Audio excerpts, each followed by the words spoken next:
The Wisconsin Supreme Court has decided, I think it was a 4-3 decision with three liberal judges and one conservative, stating that they're not going to allow the Green Party presidential candidate and VP Howie Hawkins and his vice presidential running mate Angela Walker to be listed on the ballot.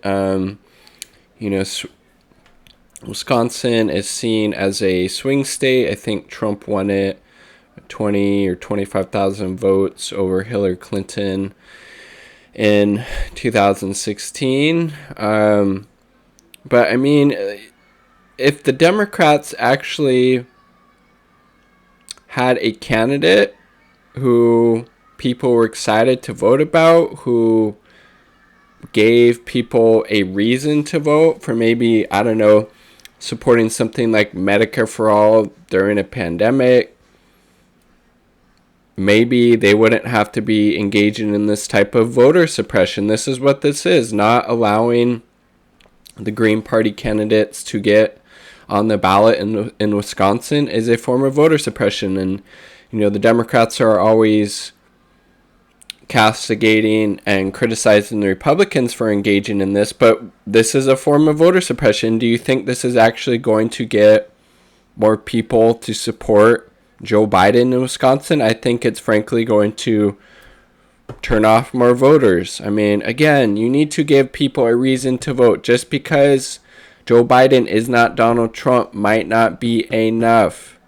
Again, if Joe Biden came out with some bold progressive policy proposals, he would stand a much better shot of beating Donald Trump in Wisconsin or any of these other swing states, as opposed to these Democratic state Supreme Court justices in Wisconsin engaging in voter suppression by not allowing the Green Party candidate and VP to be listed on the ballot. It's disgusting.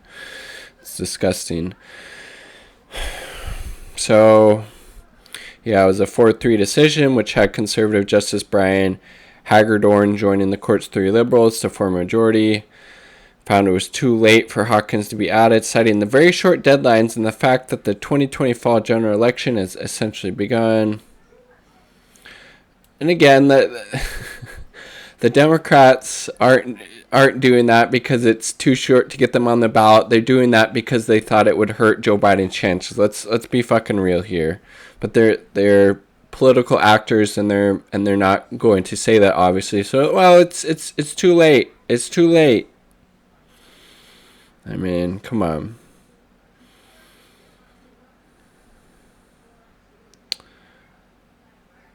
I mean, like, printing off some more ballots, not that big of a fucking deal. Voter suppression, yeah, little more so, right? I mean, for fuck's sake. It's disgusting. And then you have, these blue check liberals on Twitter, people like Rachel Maddow supporting this. And again, obviously, yeah, the three Republican justices that voted against this did this for their own political ends as well, but at least them supporting the Greens being on the ballot, they actually, in this case, were engaging in voter suppression. Okay?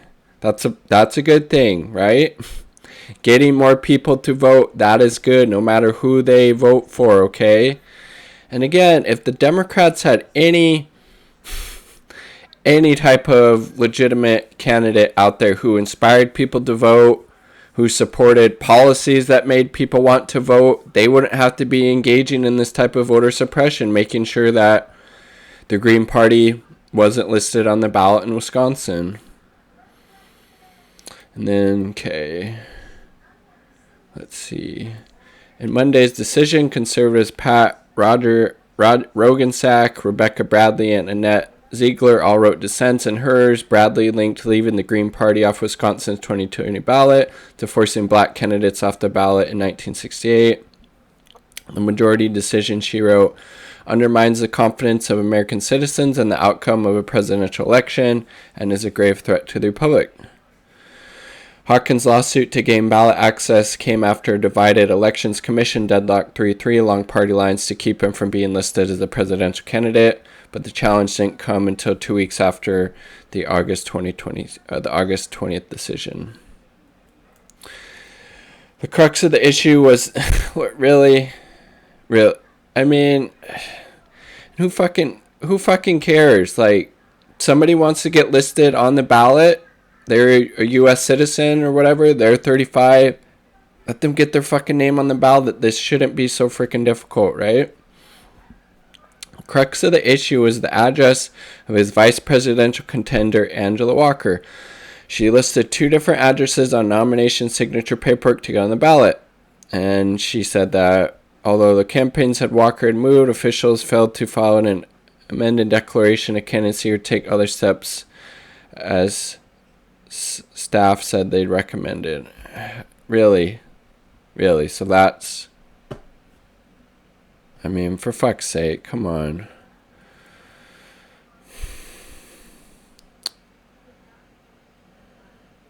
Hawkins' campaign was aided by supporters of President Donald Trump. Candidate suggested in a recent interview with the Washington Post, asked about whether Republicans finance illegal action. He told the publications, "You get help where you can find it. They have the reasons and we have ours."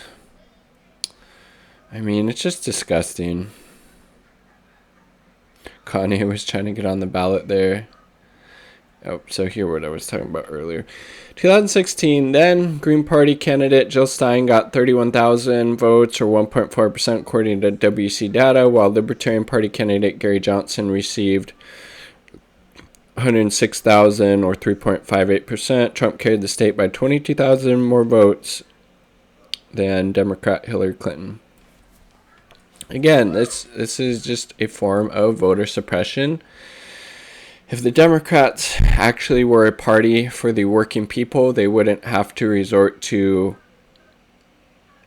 voter suppression by keeping the Green Party off the ballot in Wisconsin. And again, another good point I read on social media was that this is going to help down-ballot progressive Democrats in Wisconsin, because again, this is going to turn off people to vote. This isn't going to make people that were, probably going to support the Green Party vote for Joe Biden. You actually have to give people a reason to vote. Joe Biden is not doing a good job of that. Made a video yesterday talking about how Bernie Sanders has been campaigning more ferociously for Joe Biden than Joe Biden has been doing for himself. And Bernie actually said Joe Biden actually, besides just attacking Donald Trump, needs to give people a reason to vote. Exactly. He is not doing that. This isn't going to help voter turnout. This is going to depress voter turnout. I mean, for God's sakes, it's disgusting. We have corporate duopoly. Neither party represents the interest of the working class in the U.S. And yes, there's obviously problems with the Green Party as well, but at least they have a policy platform that would disproportionately positively impact the working class of the U.S.